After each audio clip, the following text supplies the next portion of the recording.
এই বাংলাদেশের সংসদে কখনো শুধুমাত্র রিপ্রেজেন্টেশন হবে না, তারা তাদের যোগ্যতায় পার্টিসিপেশন করে এসেই সংসদে নারীদের প্রতিনিধিত্ব করবে। আমরা স্পষ্ট করে আমাদের পার্টির পক্ষ থেকে বলতে চাই, আইন শৃঙ্খলা রক্ষাকারী বাহিনীকে, সংশ্লিষ্ট মন্ত্রণালয়গুলোকে এবং এই অন্তর্বর্তীকালীন সরকারকে পুরো বাংলাদেশের প্রত্যেকটি জায়গায়, জনপরিষদ থেকে সোশ্যাল মিডিয়ায় আমাদের বোনেদের সেফটি এবং সিকিউরিটি নিশ্চিত করতে হবে।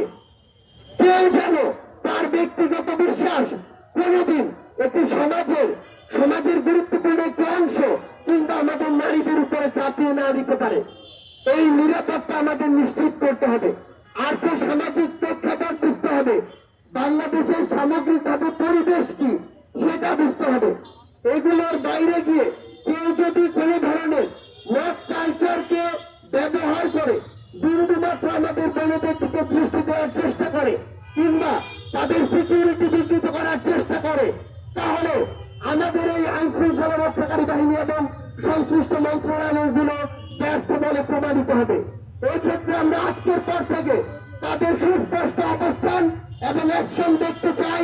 না হলে বাংলাদেশের জনগণ তাদের জায়গা থেকে এই যে সংশ্লিষ্ট জায়গা, সংশ্লিষ্ট মন্ত্রণালয়গুলোকে ব্যর্থ মনে করবে, কিন্তু আমরা এগুলোকে ব্যর্থ হিসেবে দেখতে চাই না। আজকের পর থেকে শুধু কথা নয়, আমরা কাজ দেখতে চাই এবং আমাদের নারীদের, বোনদের, মায়েদেরকে আমরা যেন এই সমাজে, এই রাষ্ট্রে তারা যতটুকু ডিজার্ভ করে এবং যতটুকু হওয়া উচিত ততটুকু জায়গা আমরা করে দিতে পারি, ততটুকু সেফটি এবং সিকিউরিটি আমরা সবাই ঐক্যবদ্ধভাবে নিশ্চিত করতে পারি। এটাই হোক আজকের নারী দিবসের আমাদের প্রতিজ্ঞা। সবার সাথে আবারও দেখা হবে, আমাদের বোনেদের সাথে, নারীদের সাথে আমরা একসাথে কাঁধে কাঁধ মিলিয়ে বাংলাদেশ বিনির্মাণের জন্য লড়াই করব। সে পর্যন্ত সবাই আমরা একসাথে আমাদের বোনেদের পাশে থাকবো। সবাইকে অসংখ্য ধন্যবাদ।